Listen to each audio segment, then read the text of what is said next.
आणि आता बेळगावमधून एक संतापजनक बातमी येते। बेळगाव वासियांवरती कानडी दादागिरी ही सुरूच असल्याचं पाहायला मिळतंय। बेळगावातील वैद्यकीय सहाय्यता निधीवरती कर्नाटकनं आक्षेप घेतलेला आहे। कर्नाटक सरकार महाराष्ट्राला नोटीस पाठवणार आहे। बेळगावमध्ये कानडी दादागिरी ही सुरूच आहे।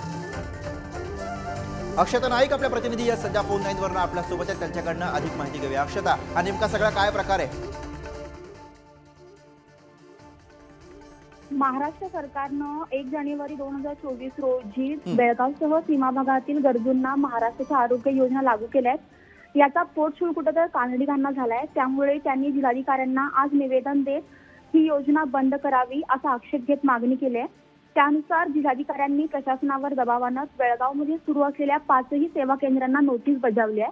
त्यामुळे आता ही सेवा केंद्रे बंद करण्यात आली आहेत। सीमावासियांना मदतीचा हात महाराष्ट्र सरकार कुठेतरी देते, त्यामुळे मुठभर कन्नड संघटनांना याचा त्रास होते। याद्वारे महाराष्ट्र सरकार सीमा प्रश्न संदर्भात न्यायालयात कोणते भक्कम पुरावे सादर करतील अशी भीती कानडींना आहे।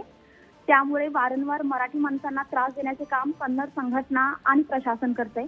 या योजनेअंतर्गत ज्या हॉस्पिटलमध्ये ही मदत देण्यात येते त्यांनाही नोटीस बजावणार असल्याचं जिल्हाधिकाऱ्यांनी सांगितलंय। आता कर्नाटक सरकार बरोबर आहे अक्षता, त्यामुळे या प्रकरणानंतर आता पुन्हा एकदा कानड्यांची दादागिरी सुरूच असल्याचं समोर आलेलं आहे। धन्यवाद या सविस्तर माहितीसाठी।